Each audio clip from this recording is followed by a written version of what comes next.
Bom dia a todos. Eu queria começar a minha fala agradecendo muito o convite, e é uma honra poder estar aqui falar um pouquinho para vocês sobre a síndrome de Rett.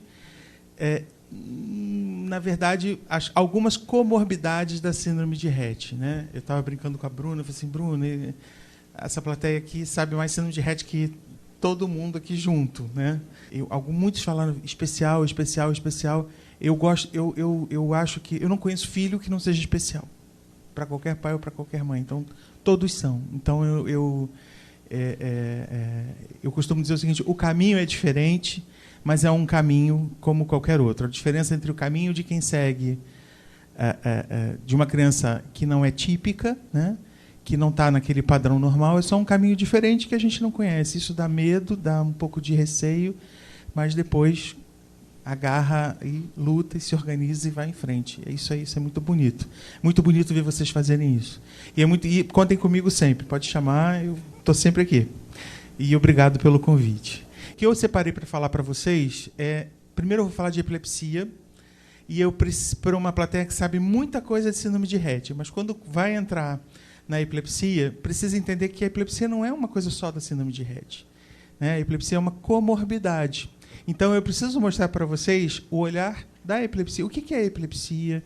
Como isso acontece? Como é que são esses sintomas? Por que a criança tem crises que são convulsivas, a pessoa tem um problema motor, tem crises que não são convulsivas, né? Então, alguns conceitos de síndrome de Rett e de genética, né? Uma pena o Dr. Fernando não estar aqui hoje. Eu sou um grande fã do Dr. Fernando. Ele foi da minha banca de mestrado. E eu sou um grande admirador do trabalho dele. E apresentar, então, alguns dados de literatura com ênfase assim, no diagnóstico, no tratamento. Então, assim, como eu preparei essa aula para vocês, e a intenção aqui não é a gente ficar discutindo se eu vou usar o medicamento A ao invés do B, se o B é mais seguro que o A, se a eficácia, a biodisponibilidade do medicamento é assim ou assado. O que eu quero trazer para vocês é uma visão bem geral e deixar isso aberto para que a gente pergunte, né? Que eu acho que é um nível de discussão que a gente ia perder muito tempo e ficar explicando aqui algumas coisas de remédio, de coisas, e a gente não vai pegar a coisa mais essencial, que é a essência do assunto, né? Então, como vocês sabem mais síndrome de Rett do que eu vou começar definindo as coisas, definindo primeiro pela epilepsia, né? Epilepsia vem da palavra grega epilepsis, que significa, na essência, ser tomado, ser arrebatado por alguma coisa, ser tomado subitamente. E isso tem a ver muito com o sintoma ser um sintoma súbito, muitas vezes. Uma convulsão é um sintoma. A pessoa está bem e, de repente, você olha para o lado, aí você ouve um barulho, a pessoa caiu no chão e está tendo uma crise, né? Então, é muito frequente isso ser assim. Então, os gregos chamavam isso de epilepsis, alguma coisa que arrebatou aquela pessoa, subitamente causou um sintoma. E é descrita desde a medicina antiga, né? O Hipócrates tem um livro, né, só do Hipócrates. O Hipócrates fez vários livros, um deles é As Doenças Sagradas. E esse livro das doenças sagradas, ele até incluiu a epilepsia nas doenças sagradas, mas dizendo o seguinte: esta doença não é sagrada, esta é uma doença do cérebro. Olha só, o Hipócrates, antes de Cristo, poder dizer que a epilepsia não era uma doença enviada de Deus ou uma maldição, mas sim uma doença cerebral, né? Mas aí ele atribuía alguns conceitos de humores, de fleugmas, enfim, de coisas que a gente viu que depois que a gente evoluiu, graças a Deus. E aí, se você for ver, existem registros no Egito. Esse é o hieróglifo de epilepsia, por exemplo, né? Chama Neseshet, acho que é assim que fala, pelo menos é assim que está escrito lá no site do Museu Alemão de Epilepsia. Interessante a visita, vários trabalhos de arte, isso aqui também é de lá. E se você for ver, você mas o Egito é colado na Grécia, eles interagiam, existem faraós que são faraós gregos, enfim. Mas quando você vê que os astecas também relatavam crises epiléticas na sua população, então isso é uma coisa que atravessa há muito tempo e está entre nós há muito tempo, né? E na nossa cultura, né, judaico-cristã, você pode ver, por exemplo, no Evangelho de Marcos. Esse é todo o trecho do Evangelho de Marcos que fala, né, da epilepsia. E aí ele diz que é uma pena que ficou os trechos importantes eu destaquei em vermelho e aí ficou apagado aqui. Mas assim, ele diz basicamente que o pai leva um filho para um milagre, né? E esse filho cai no chão, tem uma doença que afeta ele desde a infância, desde criança, que joga ele no chão e ele fica espumando, se revolvendo, e etc, etc. E aí, então, isso é dito que é um demônio, e esse demônio só sai através da oração e do jejum. Ou seja, Jesus foi o primeiro prescritor de dieta cetogênica da história, é verdade. E a dieta cetogênica, o jejum induz a cetose, e a cetose induz a melhora do anticonvulsivante, né? Então, assim, isso acompanha a gente há muito tempo. Então, olha só, 1494, 2 monges beneditinos incluíram a epilepsia nesse livro aqui, ó, Maleficarum Maleficum, que é o Guia das Bruxas, acho, alguma coisa assim, que era a base teórica da Inquisição. Então, pessoas com epilepsias eram ditas como pessoas amaldiçoadas, e isso acaba gerando, ao longo de tantos milênios de história e de doença demoníaca, maldição dos deuses, lá no faraó, nesse Seshet significa maldição dos deuses. Isso trouxe, então, estigma, preconceito e muitos mitos, muitas doenças, muitas notícias falsas sobre epilepsia, né? Que a gente tem só 50, 60 anos que está desmistificando, né? Se você olhar que o eletroencefalograma foi desenvolvido há 100 anos, a gente tem muito, comparado com os 3.000 de história escrita, a gente ainda tem muita coisa pela frente, né? E é isso que a gente vai tentar desmistificar um pouquinho aqui. Novamente, assim, a epilepsia é uma doença que se manifesta através de crises, né? E uma crise epilética nada mais é do que um sintoma que decorre da geração de impulso elétrico anormal pelo cérebro. E aí, quando eu falo isso, né, eu gosto de fazer um exercício lá no ambulatório, que assim, o aluno, o residente, conversa com a família, conta a história, aí no final eu digo assim, o que ele falou para você? Aí a mãe diz, ele disse totalmente o contrário, né? E uma das vezes o aluno ensinou o que era epilepsia para a mãe, e aí deu um monte de informação, assim, nota 10 na prova prática para o aluno. Ele sabe tudo de epilepsia, mas na hora de comunicar com a mãe, aí ele falou tudo aquilo. O que ele falou? Ele falou que tem um curto-circuito nos fios do cérebro do meu filho. Ou seja, está tudo truncada aquela informação. O cérebro gera impulso elétrico não do nada, mas através de um gradiente que é químico, ok? Não é do nada que a gente gera eletricidade. Isso não cai do céu, né? Existe uma diferença de polaridade, porque essas moléculas, o sódio é carregado positivamente, o cloro é carregado negativamente, né? Então você tem uma diferença de potencial entre o lado de dentro e o lado de fora da célula. E esses canais vão abrindo e essa polaridade vai invertendo. E é isso que gera o impulso elétrico. Quando eu tenho alguma disfunção aqui, o paciente tem uma crise epilética, ok? Então, ele pode ter uma crise epilética e não ser epilético. Pode, né? Porque a epilepsia é quando você tem a recorrência dessas crises. Ou seja, as crises epiléticas, esses sintomas, acontecem, né, sem que nada o provoque. Simplesmente a eletricidade é gerada de forma normal. Sem que haja ali um tumor, sem que haja ali um coágulo, sem que haja ali uma falta de oxigenação, um AVC, alguma coisa que esteja causando aquele sintoma. Tá? Então, quando você tem esses sintomas recorrentes, você pode dizer que aquela pessoa é uma pessoa com epilepsia. Repararam que eu não falei em nenhum momento de exame? O diagnóstico aqui é clínico. Tá? A medicina, apesar da gente estar em 2019, ainda tem muitos diagnósticos que são feitos pelo exame clínico, pela escuta do paciente, pela palpação do médico, pela ausculta, se for o caso, pelo martelo de reflexo. Ok? Então, as epilepsias, né, elas podem afetar várias áreas do cérebro. Então, se for uma área motora, eu vou ter os movimentos, aqueles movimentos caóticos, aqueles movimentos desorganizados, que todo mundo já, se fechar o olho, lembra de epilepsia, né? Se for numa área sensorial, alterações de sensibilidade, de perceptividade. Quem aqui nunca teve uma sensação de que já estava aqui antes e que isso estava acontecendo? Todos nós já tivemos isso. Isso se chama déjà vu, né? E isso é uma crise epilética. Não necessariamente vocês são epiléticos, né? Isso é numa área de memória do hipocampo especificamente, né? se você pegar uma área vegetativa do cérebro, vem então náusea, sudorese, aumento de salivação, aumento de secreção, né? E quando vem tudo junto, o cérebro ele é afetado de uma forma muito global, o paciente então tem uma crise que a gente chama de generalizada, e aí a consciência é quase sempre afetada. Então, quando é numa área, é uma crise focal, localizada, por isso que a epilepsia é focal, por isso que a crise é focal, né? É só uma área que está gerando impulso elétrico normalmente. Se é o cérebro todo ao mesmo tempo, ou se aquilo se espalha, é numa áreazinha, mas se espalha para o cérebro todo, né, num conceito atual que a gente tem de rede, né, de rede neuronal, então isso é uma crise generalizada. E como é que a gente vai, então, continuar nessa definição de coisas, né? É preciso que a gente classifique as crises. Então, aquilo que eu falei para vocês, se é uma áreazinha, é uma crise focal. Se é totalmente dos dois lados, todo o cérebro ao mesmo tempo, é uma crise generalizada. Esse é um ponto de vista. Isso é um jeito de ver a epilepsia. Existe outro, tá? Sempre tem um outro ponto de vista, né? Eu adorei essa charge, né? Desesperado, um barco vai me salvar, e o náufrago, uma terra, estou salvo, né? Tudo tem um ponto de vista diferente, né?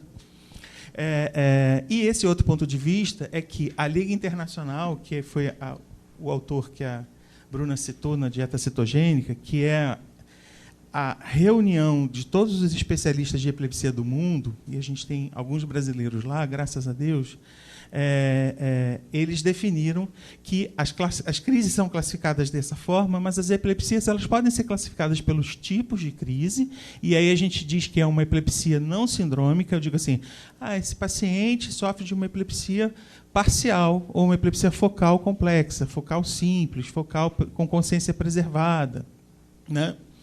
Ou, às vezes, a crise não aparece e o que a gente tem é uma síndrome epilética. A gente tem um eletro muito característico e não necessariamente aquilo ali tem crises. Então, você tem, por exemplo, síndromes que só aparecem no eletro e que a família vai dizer, mas ela não tem crise. Mas, durante a noite, por exemplo, ela tem crises direto em áreas de linguagem. E aí isso pode interferir no ganho e no desenvolvimento dela. Então, esse é um ponto de vista. O outro ponto de vista é você classificar de acordo com a origem. E aí, a nossa epilepsia, que a gente vai discutir hoje, que é a epilepsia da síndrome de Rett, ela vem através daqui. Então, é uma epilepsia que a gente chama de uma epilepsia genética. Ok? E o que é, então, síndrome de Rett? Agora, então, que a gente já definiu um pouco a epilepsia, e vocês, espero, já tenham tido uma compreensão do o que é esse neurônio gerando eletricidade anormal, o quanto isso está cercado de estigma, tentar entender que a maioria das epilepsias, das pessoas com epilepsia, são pessoas que não têm nenhum prejuízo cognitivo. Só mais ou menos 20% das epilepsias, das pessoas com epilepsia, tem 20% a 30% tem epilepsia de difícil controle, ou seja, epilepsia que vai precisar do segundo ou do terceiro medicamento. A maioria responde com um remédio só. É porque esse paciente ele acaba não chegando no espaço terapêutico, esse paciente não chega nos outros espaços de vocês. Então, às vezes, a visão de vocês de epilepsia, e principalmente de epilepsia na síndrome de Rett, é daquela criança que faz muitas convulsões, né? Faz crises com muita frequência. Então, esse é o paciente mais grave. Mas a síndrome de Rett, a Bruna já falou para vocês, foi descrita pelo Dr. Andreas Rett, que é um neuropediatra austríaco, em 1966. Né? É uma incidência em torno de quase um caso para cada 100 mil indivíduos. Né? Depende do estudo, isso vai variar muito. Tem cortes que são suecas, cortes que são francesas, europeias. Tem um estudo que pega mais a Europa inteira. Né? E é descrito, desde 99, uma normalidade no gene MECP2, na maioria das vezes uma mutação de novo. Ou seja, o pai não tem a mutação, a mãe não tem a mutação. Essa mutação acontece na geração daquela criança, ou seja, na formação daquele gameta, na formação daquele espermatozoide, na formação daquele óvulo. Essa mutação acontece de uma geração para outra. Ela não é uma mutação carregada. Então, aquela ideia preconcebida de que toda doença genética é uma doença necessariamente hereditária tem que ficar um pouquinho do nem sempre. Tá? Então, nem sempre você vai ter casos na família de síndrome de Rett, ou a presença de um paciente com síndrome de Rett numa família de uma pessoa com síndrome de Rett não aumenta o risco do primo dela que mora em outro local de ter síndrome de Rett. O risco daquela pessoa é o mesmo risco de qualquer pessoa, né? Não é uma coisa que vai acontecer ali, né? Quando eu era residente, não é tanto tempo assim, não. Mas a gente não sabia a causa da síndrome de Rett. E eu acho que eu fiz uma besteira aqui. Fiz muita besteira aqui, né? A gente não sabia a causa. Eu vou contar essa história enquanto eu estou adiantando aqui os slides. A gente não sabia a causa da síndrome de Rett e se atribuía a talvez uma herança poligênica, e aí ficava muito parecido com o que a gente acha que pode ser o autismo também, né? Achavam que eram genes que podiam estar relacionados ou próximos, né? E aí, quando saiu a descrição em 99, eu lembro que eu estava fazendo mestrado nessa época. E aí você descreveram a mutação de Rett, está no cromossomo X. Eu falei assim, né? Claro que está no cromossomo X, era uma questão basicamente exclusiva. Até aquela época, a gente só conseguia ver a síndrome de Rett em meninas, né? A gente só foi ver as alterações do gene nos meninos depois, né? E assim, claro que está lá no gene, né? Mas o que é isso no cromossomo X? O que essa proteína faz? Primeiro, por que o nome é MECP2, né? Porque MECP2 é a proteína que ele sintetiza. Então, todo gene produz uma proteína, né? Todo gene, todo material de DNA produz uma... Eu trouxe 2 videozinhos que acho que vai fazer a gente entender isso um pouquinho melhor, ou relembrar daquela coisa lá do 2º grau, né? Da azão azinho, bezão bezinho, né? É um pouquinho mais complexo que isso, né? Mas essa proteína MECP2 se chama proteína de ligação metil-CpG2, e ela é predominantemente expressa no sistema nervoso central. Por isso que, apesar de Rett ser uma doença genética, ou seja, todas as células têm esse gene, então, se todas as células têm essa mutação, né?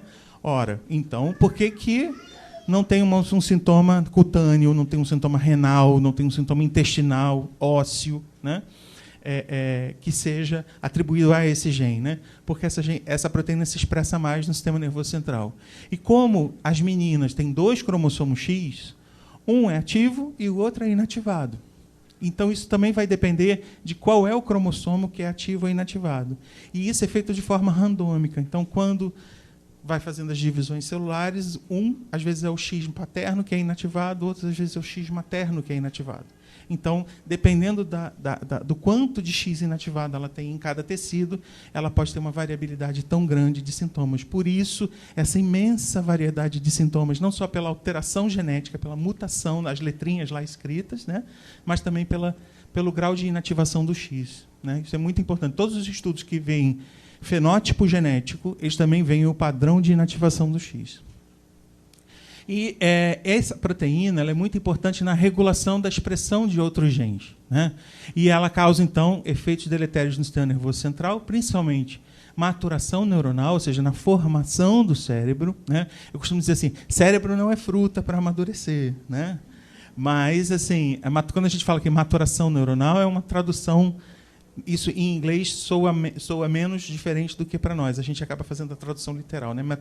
Neuronal maturation, aí a gente transforma maturação neuronal. Mas é o desenvolvimento do cérebro do feto, tá bom? A morfologia das células, principalmente as células dendríticas, né, e as células piramidais, isso, então, é o que faz com que ela tenha os sintomas motores, é o que faz com que ela tenha a perda da funcionalidade motora, a distonia, a estereotipia em lavagem de mãos. Isso é muito comum por conta dessa alteração da morfologia das células, né? E a transmissão sináptica, ou seja, a comunicação do neurônio A com o neurônio B. E é nessa comunicação, muitas vezes, que se dá a gênese da convulsão, ou seja, o neurônio A manda um estímulo, o neurônio B reage exageradamente a esse estímulo, porque ele tem neurotransmissor excitatório maior, e isso gera um impulso elétrico mais amplo e desorganizado. Então, essa transmissão sináptica também fica alterada pela expressão do gene. Então, o MECP2 ele é um gene que controla outros genes. Isso é bem interessante, né? E é isso também que acaba trazendo bastante problema. Então, só para a gente lembrar, né? Todo o nosso código genético está lá no DNA, e na combinação dessas 4 letrinhas, né?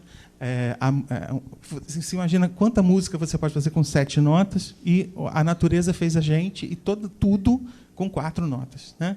Adenina, guanina, timina e citosina. É a combinação dessas 4 notas que que tornam toda a vida possível, né?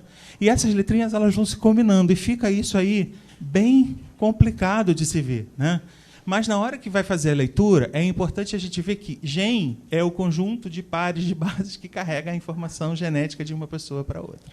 Tá legal? A leitura dessas letrinhas ela é feita de 3 letras, 3 bases. E a isso a gente chama de códon. Tá? É importante a gente... Guarda só essa palavra aí. Acho que são poucas palavras esquisitas que eu vou pedir para vocês guardarem, mas guarda códon, porque códon é onde daqui a 10 anos a gente vai estar aqui falando de medicação para síndrome de Rett. Específica. Elas vão estar nos códons. Anticódon, código antissenso, etc, etc. Então, essa fase genética é o DNA, que é o principal, ele tem que se transformar em RNA, para que vá até a célula e isso se transforme em proteína, né? Então, primeiro, como é que é feito isso, né? Então, esse videozinho aqui, ele é bem interessante, tá? Tirei ele do YouTube, está aqui, ó, é nesse endereço, ok? Então, na verdade, existe uma unidade de RNA, né? E existe um código aqui daquelas letrinhas que faz com que uma estrutura de proteína se prenda ali. Nada é mágico, tá? Tudo tem uma polaridade de molécula que vai lá e traz aquela molécula e encaixa ali, né? Então, aquela molécula, e no caso aqui é um transcritor, né? Ele vai encaixar numa determinada região do DNA, né? E essa região, então, fica polarizada. E aí ele vai formar um complexo de proteínas, um monte de proteína que junta uma na outra. Para cada coisinha dessa, tem pelo menos 3, 4 genes responsáveis. Só para vocês terem uma ideia da complexidade do negócio, né? Então, vai se formando esse complexo, né? Aí esse complexo está lá, está bonito, está funcionante, mas é preciso que haja energia, é preciso que haja força para que isso aqui comece a funcionar, né? E aí, então, a gente tem a energia das nossas baterias guardadas em 3 moléculas que a gente aprendeu lá no 2º grau, né? O ATP, que transforma em ADP. Então, essa energia, uma vez formado o complexo de proteína, essa energia que são essas chavinhas aqui, que ele está representando aqui, né? Elas vão lá e ligam essa estrutura, né? E essa estrutura, então, começa a abrir o DNA e sintetizar uma cópia dele, como se fizesse uma cópia xerox. Né?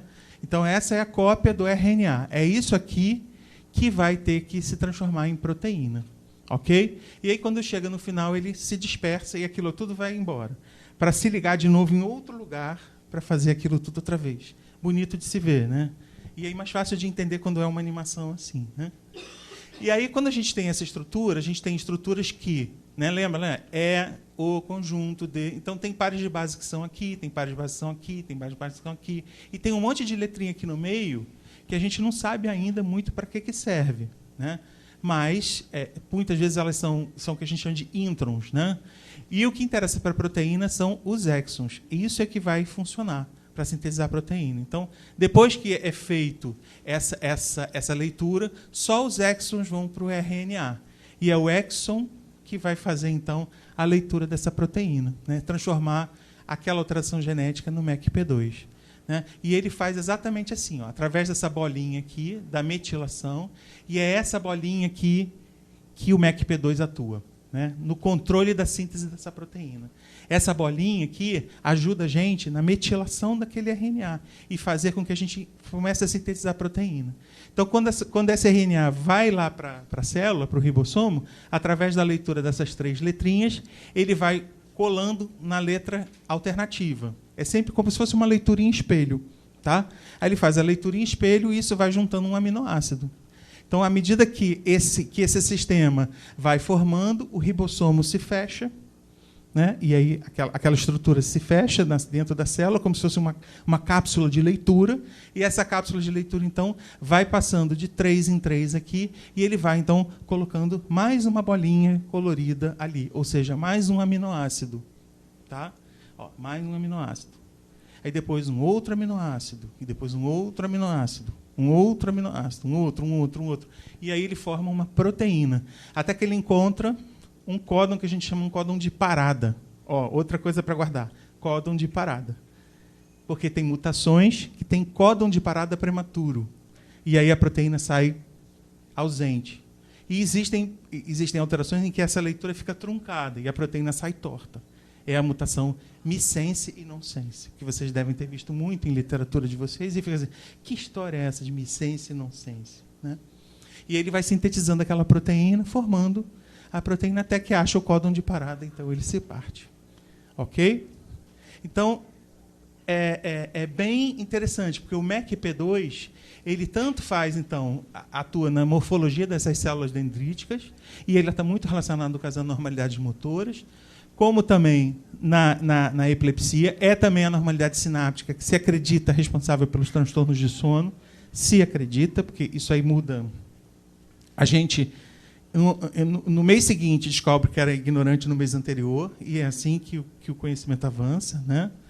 E, por fim, a maturação neuronal no período neurológico, tá bom? Então, essa proteína regula a síntese de outras proteínas, porque ela põe aquela bolinha ali, aquela metilação. Ela interfere naquela metilação.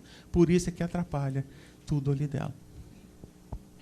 Isso, detalhe, né? Só faltou dizer uma coisa. Isso é o que a gente acha que seja.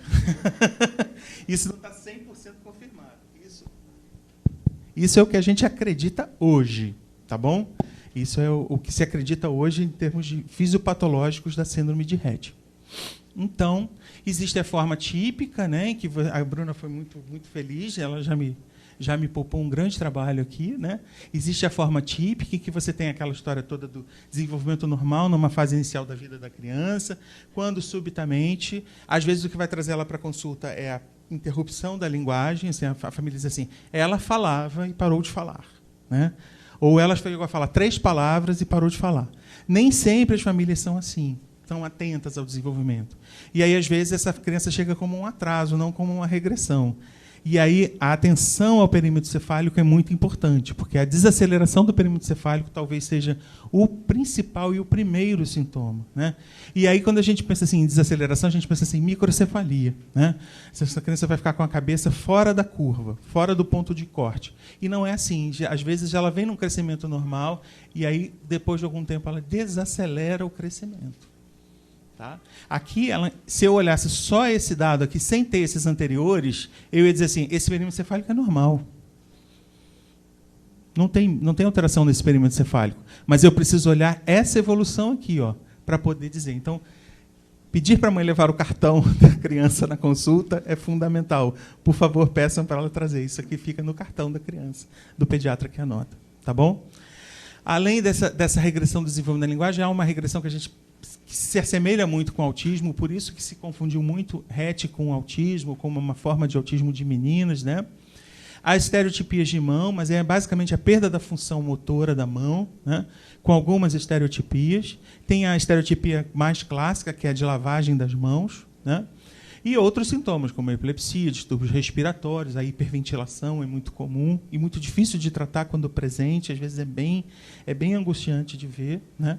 E alterações desautonômicas. E o Rett, a forma típica, são semelhantes a essas, mas de forma menos intensa ou, às vezes, de formas diferentes. Por exemplo, os meninos com epilepsia neonatal precoce, com formas muito graves de lesão neurológica, eu nunca vi um menino assim. Né? Mas, quando você tem o CDKL5, a epilepsia é mais precoce, né? Porque a CDKL é uma normalidade de canal de sódio. E ela se caracteriza por uma epilepsia de difícil controle. Né? E o FOXG1 que também está relacionado com o crescimento neuronal. O que vai fazer isso aqui, a gente já conversou antes. É o tipo de mutação, se é uma mutação nonsense, missense, ou seja, que a proteína sai nenhuma proteína ou alguma proteína. Qual é o X que é inativado, qual é o percentual de X inativado naquele tecido, no caso, no cérebro. Né? Se, de repente, tem muito X com mutação inativado no cérebro, aquela pessoa tem a mutação, mas a quantidade de mutação que ela tem inativada no cérebro é grande. O X inativado dela é muito... Está no X inativado, ela não vai ter a doença. A epilepsia é muito frequente, agora vamos falar da associação dessas duas coisas, esses dois conceitos. Né? Eu trouxe um, outro, agora vamos tentar juntar eles. Ela é muito frequente, né? Ela aumenta com a idade, ou seja, à medida que a menina vai envelhecendo, a chance dela ter epilepsia é maior. Né? E isso é quase que uma coisa natural, né? Assim, se a epilepsia nas pessoas com síndrome de Rett é uma epilepsia mais frequente, né? É mais frequente do que na população geral, é natural que, à medida que aquela pessoa viva mais, essa chance aumente, né? É uma questão só quase que matemática, né? Então, basicamente, na adolescência, bem mais da metade já deve ter tido o diagnóstico de epilepsia. Essa epilepsia, ela não necessariamente é de difícil controle. Ela pode ou não ser de difícil controle. Ela pode ser generalizada, ela pode ser focal, pode ser uma síndrome epilética, pode não ser síndrome epilética. Isso é extremamente variável. Varia de pessoa para pessoa, né? E aí, eu não sei te dizer por que, às vezes, a mesma mutação causa uma epilepsia de difícil controle num paciente e a mesma mutação não causa essa epilepsia de difícil controle no outro paciente. É uma epilepsia mais fácil de tratar. Mas o mais importante é que ela está relacionada com a gravidade, ou seja, pacientes que têm os sintomas muito intensos, mais intensos, eles têm mais chance de ter uma epilepsia de mais difícil controle. Isso é uma chance estatística, isso não é uma sentença, tá bom? Isso não é sentença, não é frase, não. Sentença é uma você será, aquela história de foi desenganado. Não é nada disso, tá bom? E outra coisa muito importante que eu queria que seja a mensagem para casa, assim, ter epilepsia não significa que você perdeu ou que a criança perdeu a batalha para a síndrome de Rett, né? É só uma das curvas desse caminho que é diferente, que a gente sabe que tem mais chance de acontecer. Pode acontecer ou não, isso pode nunca acontecer na vida daquela criança. Então, se você botar uma espada na cabeça, vai viver uma ansiedade por uma coisa que pode até nunca acontecer, né? E se acontecer, vai ser tratada. Tratada como? Da mesma forma que a gente trata as outras crianças com epilepsia, né? Então, o diagnóstico ele é semelhante às demais epilepsias, às demais pessoas com epilepsia, né? O diagnóstico ele é basicamente clínico, a ocorrência da crise, o tipo de crise. O eletro ajuda na suspeita de uma síndrome eletrográfica. Aí o eletro é importante. Mas o que a gente tem que se basear aqui é a ocorrência clínica, o sintoma clínico. Isso é o mais importante, né? O tratamento é semelhante ao de outras pessoas com epilepsia, né? Óbvio que existem crianças que vão responder mais, vão responder menos, e essa taxa de resposta ela é individual, tá bom? E, sem dúvida nenhuma, quem tem formas mais graves, se você pensar naquelas mutações que têm um fenótipo mais grave, sem dúvida ali tem mais chance de ter uma epilepsia de difícil controle. Se é CDKL5, que é uma doença que causa encefalopatia epilética grave, é uma disfunção de canal iônico, daqueles canais que levam sódio e potássio, né, que eu mostrei ali, e por isso é que esse transtorno de sódio e potássio acaba gerando epilepsia, né? Aí o tratamento acaba sendo mais grave. E os distúrbios do sono? Os distúrbios do sono também são igualmente frequentes, né? E aí o mais frequente é a dificuldade de início de sono, né? A insônia, a dificuldade de começar o sono, e o padrão caótico de sono, ou seja, dorme 2 horas, acorda como se tivesse dormido 10 horas, e aí pronto, 2 horas da manhã, a criança acordou, está gritando, quer comer, quer brincar, quer sair da cama, quer, enfim. Ou acorda para fazer estereotipia, muitas vezes, acorda sem sentido, acorda para chorar. A incidência de terror noturno, de despertar confusional nas meninas com síndrome de Rett ela é maior. Então, o sono é muito problemático às vezes. Talvez seja, na minha prática, o que causa mais desconforto para o paciente, para a menina, e mais desconforto para a sua família, para o cuidador dela, né? E o diagnóstico também aqui é clínico. Qual é o padrão de sono, qual é o problema que está acontecendo.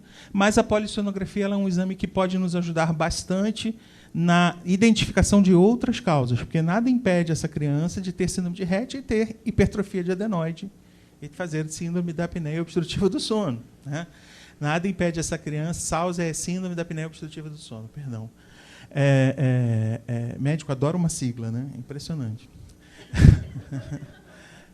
Os médicos americanos mais que a gente, acreditem.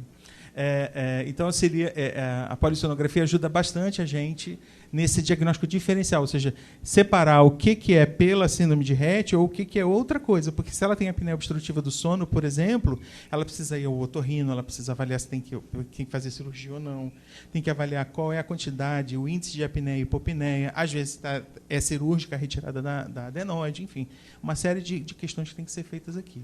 Mas a estrutura do sono muitas vezes é alterada. O que eu quero dizer com a estrutura do sono? A quantidade de sono REM, não REM, isso acaba sendo um pouco alterado. E isso, sem dúvida, está ligado com a qualidade e a eficiência do sono.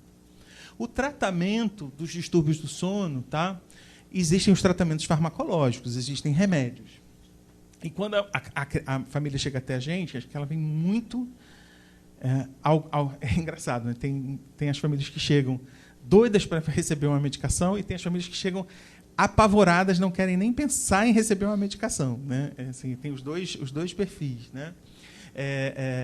Enfim, e nem tanto ao mar, nem tanto à terra. O remédio, dependendo da medicação, ele às vezes é necessário e vai trazer conforto para a criança. Então a gente tem que pensar nisso também, né? Mas, de qualquer forma, o que a literatura diz para a gente, e a minha prática também diz a mesma coisa, é o seguinte: os tratamentos não farmacológicos são muito mais eficazes que qualquer remédio para tratar distúrbio do sono na síndrome de Rett, na criança, na paciente com síndrome de Rett, na pessoa com síndrome de Rett. E que tratamentos não farmacológicos são esses? É o que a gente chama de higiene do sono. Não gosto muito dessa palavra, não, mas tudo bem. A manutenção de um sono adequado, um sono eficaz, uma rotina de sono, né? Então, dormir sempre na mesma hora, estabelecer que a casa fique mais calma a partir de um determinado horário, né? Isso às vezes é complicado, porque às vezes a menina tem um irmãozinho, o irmãozinho que está querendo ver televisão, às vezes tem um adolescente que está querendo ouvir música, às vezes o quarto é compartilhado, né? Então, de alguma forma, a casa precisa, por algum tempo, até que aquela pessoa se adeque e tenha um sono mais adequado, ela precisa se estabelecer uma certa rotina de sono, né? Então, dormir no mesmo horário, reduzir a luz do ambiente, não deixar a criança na cama sem que ela vá dormir, sem que ela esteja dormindo, né? Isso é uma coisa importante também, né? Dormiu, deitou, esperou meia hora, uma hora, não dormiu, acorda, levanta, faz alguma coisa, depois volta com a criança para dormir para o quarto, tá? Isso também é interessante. Evitar o sono diurno, né? Lembrar que a partir de 2 anos e meio não há necessidade de sono diurno, né? Aquele sono dos bebezinhos. Se nós fôssemos de cultura espanhola, nós teríamos nosso sono diurno, porque isso é um estabelecimento cultural. E se aqui a família é de origem espanhola e tem o hábito da sesta, isso há que ser respeitado, é o hábito da sesta, é daquela família. Então, esse sono diurno aqui, de repente, tem que ser ponderado, né? Reduzir atividades algumas horas antes de dormir, evitar bebidas com cafeína, evitar refeições muito intensas, né? Às vezes janta uma quantidade enorme ou então dá uma quantidade calórica imensa no meio da madrugada e aquilo transforma o ciclo circadiano do organismo numa doideira, porque o organismo diz assim: opa, café da manhã às 3 da manhã. Aí você, não, está errado.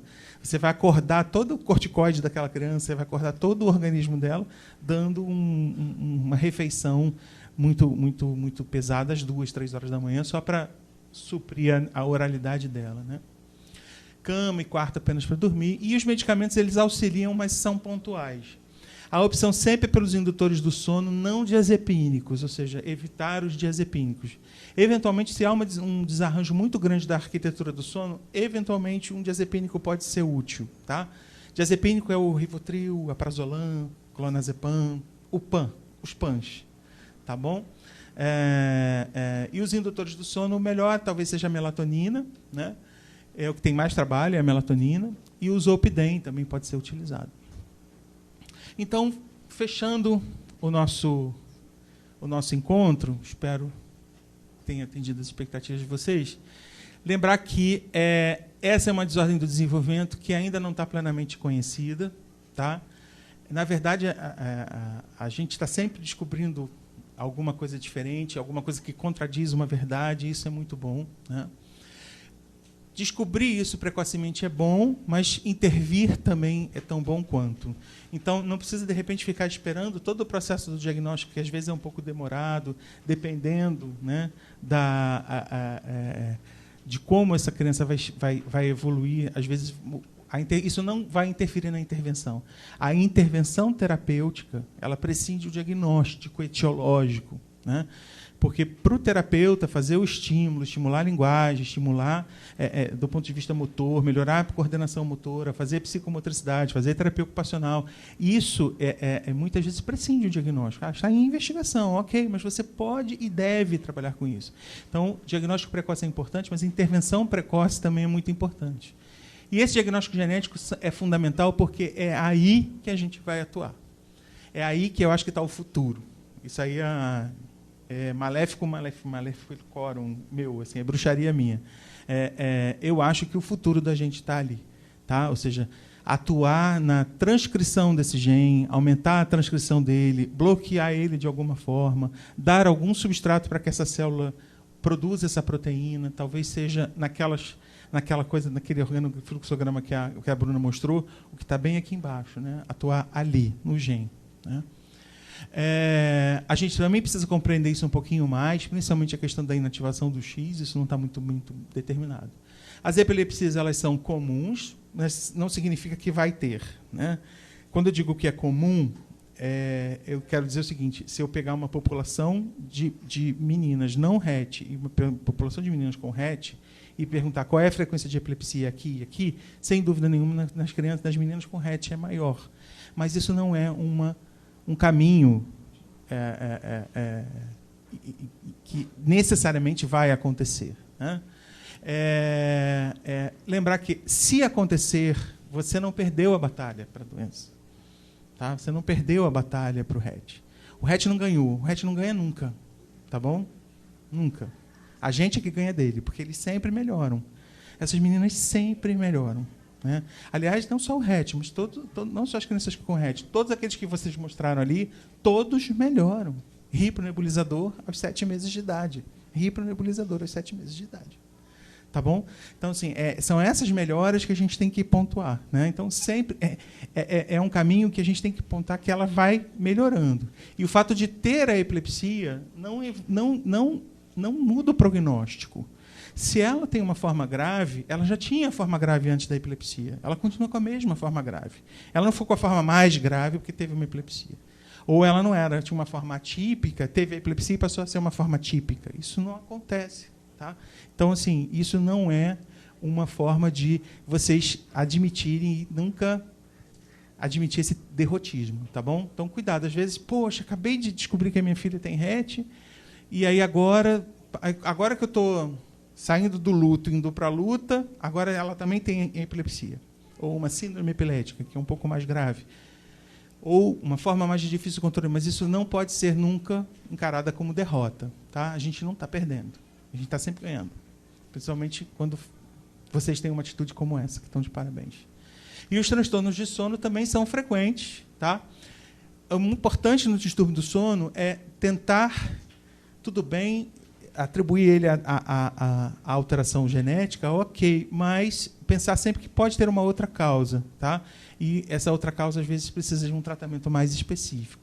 E o melhor tratamento é o não medicamentoso. Então, estabelecer rotinas de sono é uma coisa que, mesmo que a criança não tenha sintomas de sono, mas se você pede para aquela família, já orienta isso para a família antes do distúrbio do sono surgir, é melhor. Porque ela vai criar o hábito, você vai fazer, aspas, higiene do sono antes que o sono fique alterado. Aí é bem mais fácil de fazer. Tá bom? Era isso que eu queria falar, obrigado. Essa é uma camisa que a Raquel me deu, da caminhada do ano passado, né? Raquel e Luiz me deram da caminhada do ano passado, né? E eu deixo aí o meu e-mail para qualquer dúvida que vocês queiram mandar depois, tá bom? Obrigado.